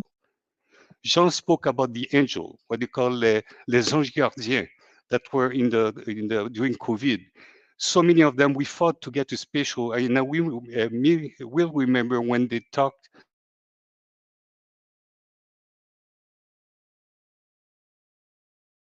Okay, you want to thank them?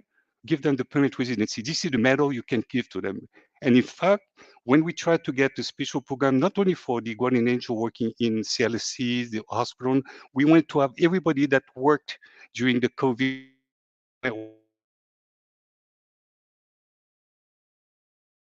country. People that were in the street were not, I'm sorry to say, the native, the Québécois de souche, or the Canadian, they were us. We saved life. We are feeding the economy. And if you listen to what's happening now,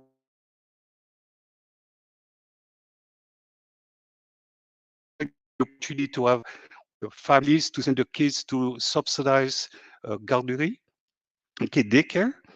He's going to go all the way to Superior Court to make sure it doesn't happen. We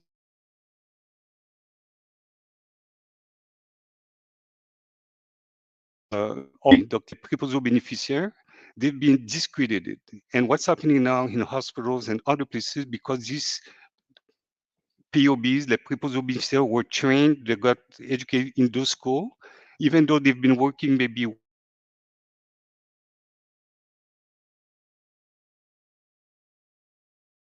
didn't have permit.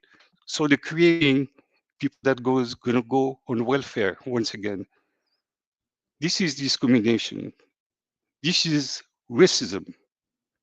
There were a program put in place, humanitarian program in place for Asians, Colombian, Venezuelan. 15,000 people across the country. We're not talking 150,000 Ukrainian or 300 Ukrainian that were brought here in Canada on the red carpet. We're talking 15,000 people for 3 countries. Mr. Legault knew Asians would have been the first one to apply for most of them. He decided not to participate because Quebec has a special privilege to choose their immigrants. This is the country we are creating. This is not the country my parents brought me to be here. I'm very happy and proud to be here, but this is not the country I want to continue to be because I have 3 kids. I have 3 kids, and I'm going to be a grandfather in June. I don't want to delegate to my kids what is my duty, my responsibilities. And this is one of the reasons I'm here today. The imperialism, we were consulted, n'est-ce pas, by one MP called the people from the Solidarité Québec Haiti. They want to know, you know what, we're friends of Haiti. What can we do to help and whatever. At the time, they were sanctioned only 2 senators. We're talking about Yuri Latortue and we talk about Jeff Lambert. So when we're consulted, I said, okay, I told them, okay, you've giving us fishes. Where are the whales? Where are the whales? So suddenly, other names started to come out. I get a call, and some people say, okay, we'd like to meet with you. And we want to meet you where maybe we can be seen. And I want to talk about that. I want to talk about the RCMP calling us because they're friends of Haiti. Monsieur André, qu'est-ce qu'on peut faire? We are friends of Haiti. I'm sure you have things that we can tell you. Okay, 3 times. And after maybe 3 sentences, Monsieur André, we know that you're working with asylum seekers, you're not being paid, maybe we can help you, don't worry, it's not going to show anywhere, yeah, that little envelope. I looked and it's okay. I will never take any money from you, not even 1 penny, but I want to see a few things. Audie Cestin was a senator in Haiti, bought a house, a villa in Laval 4,250,000 cash. His wife was one of the consul at the consulate in Montreal, came with, I guess, briefcase with cash money and bought 4 million and tough, plus other 12 million of dollars of the real estate. I said, okay, show me that you are taking those houses, bring the money and put it somewhere so eventually Asians will be benefiting from it. So 3 times. And last time I met with them, the man, I guess, they're giving a mandate to say, make sure Mr. Andre kind of like takes something. And Abdullah said, you're not going to get that. So today, if you see me 3 years and you see my jeans is ripped off and all that, it's because I didn't take any money from no one. Okay, so that's what I would say. Thank you very much. And we still have a lot of work to be done, but thank you and thank you and thank you. We'll never thank you about and spread the news. Spread the news that Haiti still have a future to go. It's not going to be with Canadians. It's not going to be with the core group. It's going to be with us here. And somewhere we'll see you in a beach somewhere in a few years. Bronson, we run out of time, but I will ask for your indulgence for a few more minutes. A lot of the times people are asking, what can we do? And that's what I want to end on. You've seen it. I mean, uh, we have beautiful people inside of Haiti and all over Canada. That's one of the lessons of the past 20 years. People we've met in Victoria, in Prince Edward Island. We've seen people really interested in genuine solidarity with Haiti.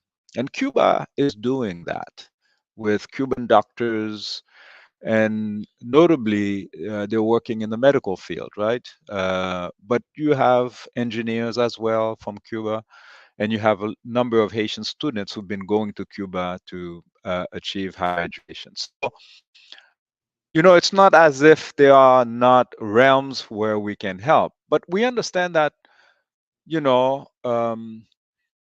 it has to be structured, and none of these things can replace a Haitian state. Okay, so when we're talking about these things, it's not to replace, but it's to make sure that what we do contribute what Haitians themselves are seeking and working towards. In that regard, we had created an organization called ACASA, Haïtien qui est Haïtien est à la. Essentially, it stands for Haitians helping Haitians all the way. And the premise of the organization is that we have been attacked psychologically, so much so that many of us Haitians have lost self-confidence. And that's how the NGOs have gained prominence. Like everything has to come from abroad. And, we have built mistrust among ourselves. And so the idea was that Haitians from all over the world would identify projects that are really under the control of local Haitians in any field whatsoever. But using the current technology, we can contribute and have WhatsApp videos. We did that even before WhatsApp existed, right? But now we can see projects that we are helping grow in front of our eyes. And so, but with the coup, we ended up focusing on managing the nightmare, and as opposed to doing what we wanted to do with Akasa. And so, we've been more dormant, if you'd say, in the last few years, except after this quake, we sent a container of wheelchairs, we did some fundraising, etc. However, one of the things that I've been encouraging people to do, and that's what we spoke about when I was in Toronto last week, earlier this week, sorry, with the Caribbean Solidarity Network, to also rebuild or build that level of understanding of each other through collaboration within the Caribbean.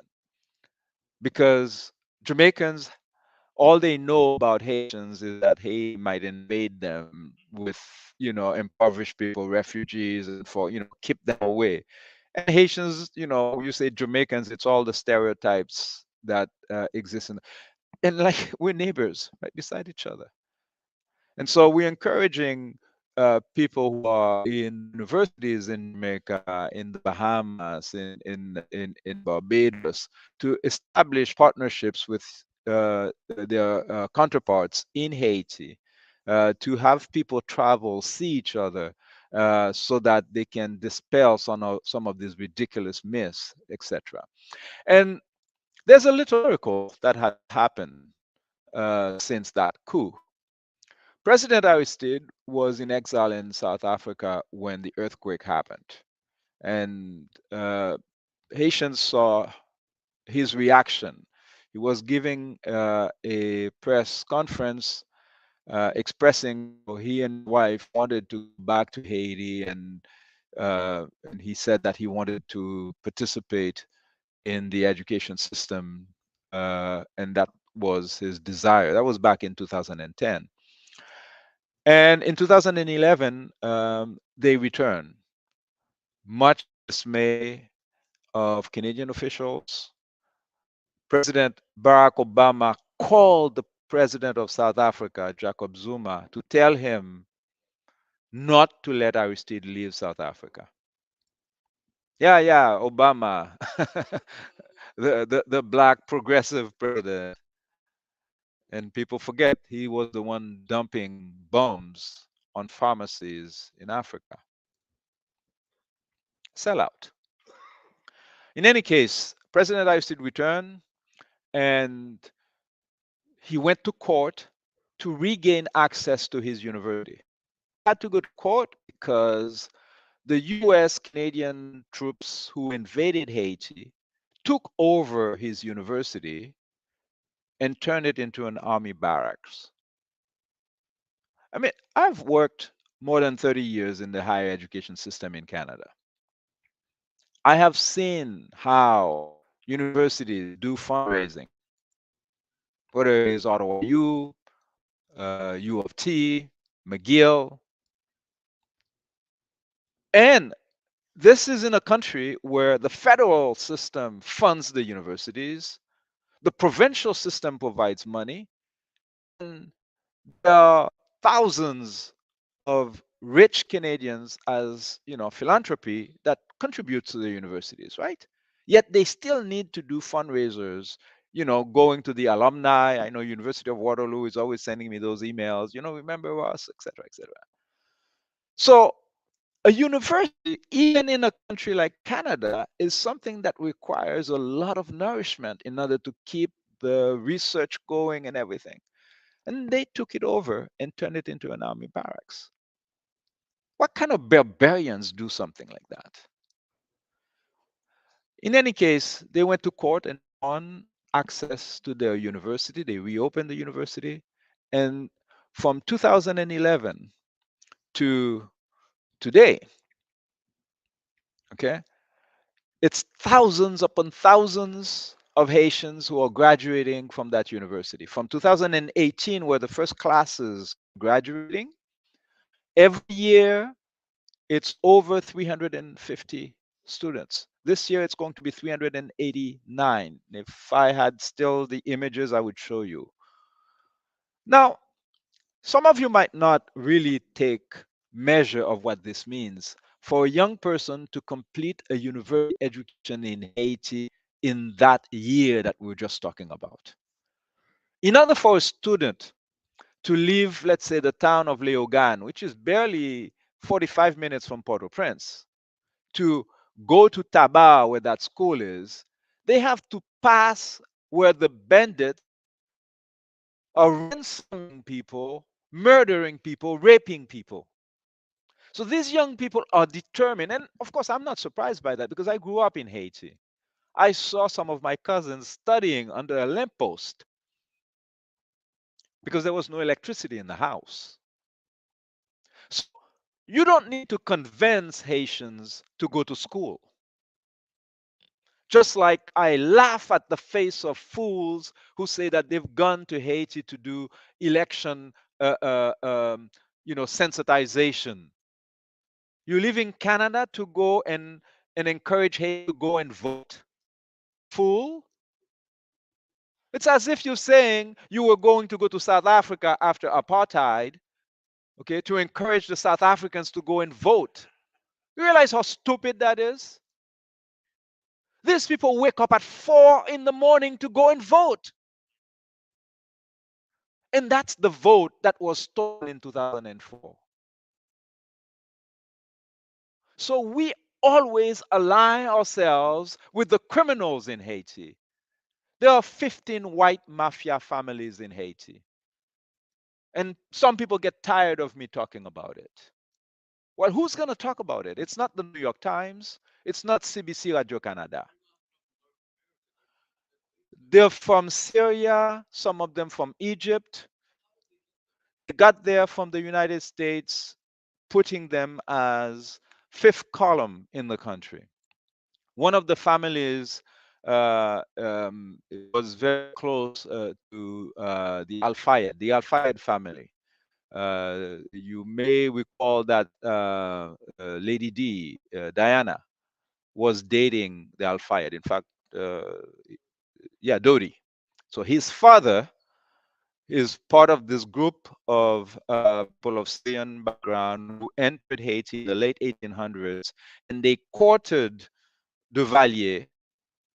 And because of internalized racism, Duvalier wanted to lighten the progeny of his daughter and wanted one of them to marry his daughter.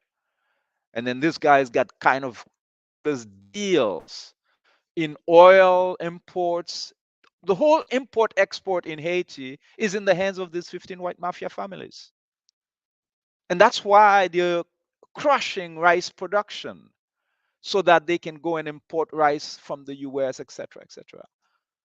And all kinds of products that are causing cancer, etc. So, but I hate to focus too much on the criminals because it gives the perception that there are not enough decent people who are fighting. There are. I spoke to you about 389 young people who are going to graduate. But the crisis is that many of these graduates are probably going to be helping Canada, France, the United States, and not Haiti. Because it's too, like the temptation for them to leave the country, it's not even a temptation. They're being pushed out of the country. So you'd have all of this investment done in Haiti to educate people, and then they just get snatched out of the country. Not because they want to leave. I know how I never imagined that I would spend, 3 decades of my life outside of Haiti when I left.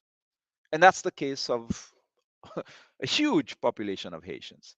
So why am I bringing this education thing here?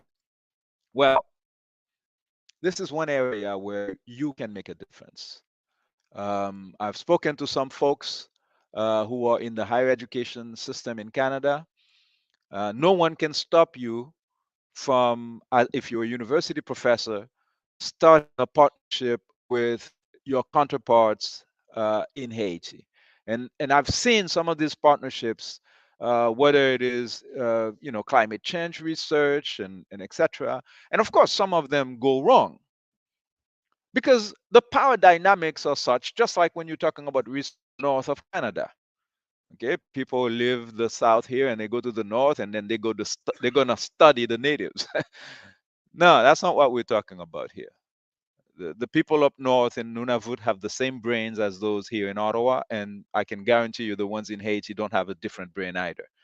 What the problem is that there is a power dynamics that we need to shift by offering opportunities for students who are in Haiti to be able to, have partnership, genuine partnerships, just like Cuba is doing it. It's not like we're talking about something that's not been done before, but it would be interesting to see that a university like Dr. Aristide's University, UNIFA, would have partnerships with higher education university institutions all over the world, including what we call the South, whether it is Nicaragua, Cuba, South Africa, and again, Canada as well.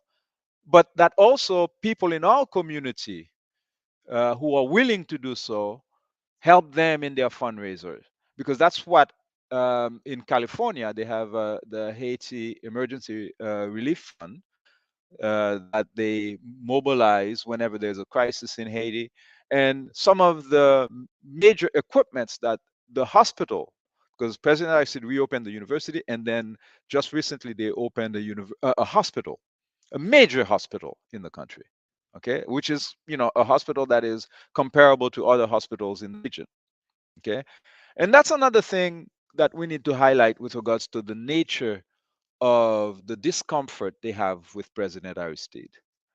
You see, when we have a fool like Michel Martelly as president, who is better known for grabbing his private parts in public and spewing obscenities and stuff like that, I can imagine that it makes the ego of people like Jean Chrétien and Justin Trudeau, like they feel better about themselves, like they feel superior. It's not difficult to feel superior standing beside Martelly. Denis Coderre, for instance. Exactly. But President Aristide is intimidating.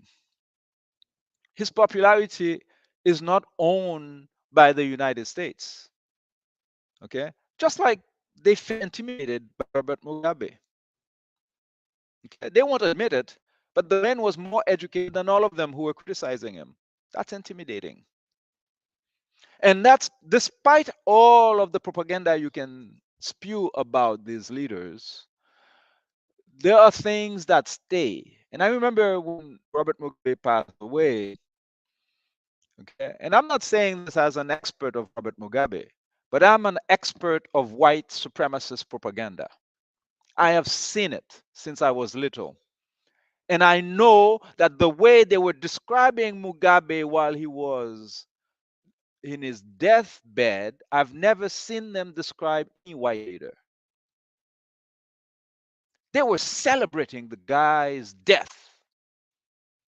And what was the crime of Robert Mugabe? Well, when you read Jean Gasho's article, she explains why Zimbabwe had the highest level of education in all of Africa, including North Africa. Okay? Because Robert Mugabe not only did he go complete his degrees in England and beat the English in their own universities, he had more degrees than anybody else. When he returned to Zimbabwe, he invested in higher education. And the Zimbabweans were telling you how Africans were coming from all over the continent to go and study in Zimbabwe. But of course, you'd never hear that on CBC Radio Canada. You would hear that, there's bloodshed in Zimbabwe, etc. But what they're really doing is defending the white families who stole the land from Zimbabweans. But they know this would look bad if they admit that's what their real story is. Then they focus on the man and telling you that he's flawed, his knees are crooked, all kinds of nonsense that is irrelevant to the final picture, because the final picture is who owns the land. Who owns the land in Zimbabwe? Who owns the land in South Africa? All of the praises that they were doing to Nelson Mandela was because they wanted P.W. Botha de Klerk to get away with the crime. They're always telling black people to get over it without justice. They don't do that in other sentences. Why don't they ask the Israelis to get over October 7th? Do you think you'd ever see that on CBC Radio Canada? Because it doesn't make sense. If you brutalize a people, you cannot tell them to get over it. And on top of it, African people were not brutalized for a weekend. Okay? The enslavement of Africans, the kidnapping of Africans was over 400 years, and it did not end. It continued to this day. Therefore, the hatred towards Haiti, we cannot circumscribe it and say, well, they didn't like Aristide. No, it's not Aristide they didn't like. These are racist crimes. When you stop a people from having higher education in their country, from having health care in the country, you are committing racial crimes. And we have to garner the courage to face the discomfort we feel when people talk about race. And in my community, some people get tired of me. Oh, Jean, why do you use the term Blan Malveyan, which means wicked whites? I'll tell you why. Because I've met beautiful white people. And to make the distinction between the decent people, I have to name the wicked ones. And so, if you're not a wicked person, you shouldn't feel any discomfort when I'm talking about wicked people. So, what's your problem? Aha. And some of them, they realize that there is privilege in being part of the gang, even if you haven't committed the crime yourself. I have white privilege in Haiti because clearly some of my ancestors were raped by the colonizers. So that was the genius, if you can call it that way, of colonization. They made everybody participate in the crime. The only rule was that you could not enslave a white person. There were Africans who owned slaves. And the purpose of allowing that, even though it was rare and was very difficult to sustain, was to make sure that you spread the guilt. And then you can hide it, you can change it, and make sure that it gets normalized. Anyways, I just wanted to say that if you do have the means to get in touch with people who are presidents of universities in Haiti, in Jamaica, in the Bahamas, help them establish those partnerships and check your white privilege and make sure that it doesn't get formed into exploitation, because there are lots of research happening in Haiti, like John Hopkins University, where they were actually testing, what you call that, birth control type of things on Haitian women. That's not what we're suggesting you do. But we absolutely think that those partnerships would be helpful. And I'm working with folks in the community, and hopefully in the coming months, we're going to have something to help people, just like they do in California, to help do fundraising. So specialized equipment. So for instance, there are MRI equipment that the university has in Haiti now that is, very specialized, very expensive too. It's people like Danny Glover, who is way more than an actor. And I can tell you, this brother doesn't act, he is very real, who do the fundraiser to make sure that the university have access. And I say this because I have a feeling that if Haitians do not protect this realization, the criminals are going to act at university again. And that's one weakness of Black people on the planet. We tend to celebrate too quick when the enemy is still around. We see some victories happening right now in Burkina Faso, in Mali. If we do not garner the solidarity and the support, they will kill Goit.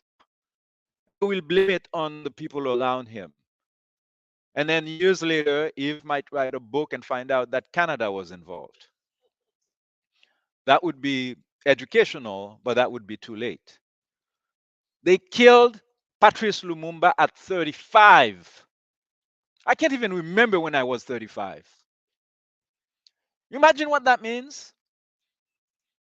Bob Marley said, every time we plant a seed, they say, kill it before it grows. That's why I'm speaking a bit longer here tonight, because they've been killing those seeds, and I want to impress on you that enough is enough. Thank you.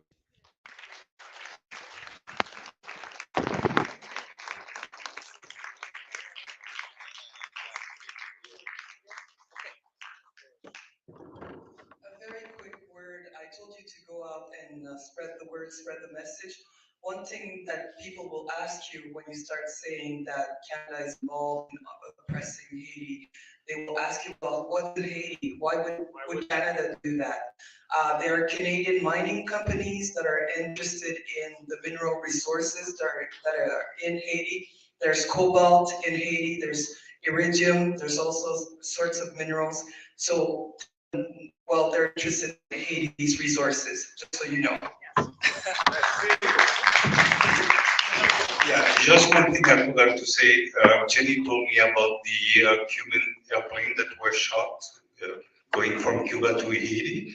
And what we heard about Mario José. So today, we're talking 2 years down the road, February 19, there is a coup d'etat was being done, but not on the president, but on the population of the people of Haiti. This is a coup d'etat that's happening right now on the people of Haiti. Thank you.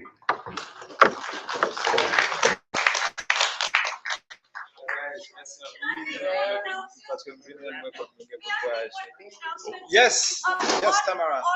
On May 29th, Take the mic, take the mic. well, I don't know. Well, on May 29th and May 30th, we are going to be protesting the big arms fair that takes place in Ottawa. As you know, Canada invested in security sector reform in Haiti, helping to arm police in Haiti. We need to stop the guns and the weapons. So please help us shut down CANSEC May 29th and May 30th, and you can get involved with the No CANSEC group, and Mary knows a lot about it. Thanks a lot. Totally Merci, Tamara. Merci a you. Announcement. So I just want to let everybody know that starting around June 4th, Cuba is sending a delegation to Canada, and they're doing a cross-Canada tour. And the theme is the critical role that Cuba has played in the struggle for peace.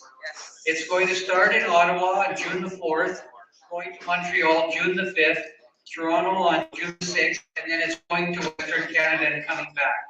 So please stay tuned. If you want to know more about this, get in touch with the Canadian Peace Congress, which is the organizing body, along with the MQP and the Canadian Network on Cuba.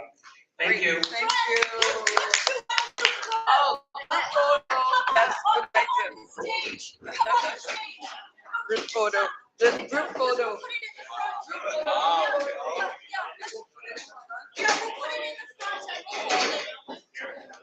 Oh.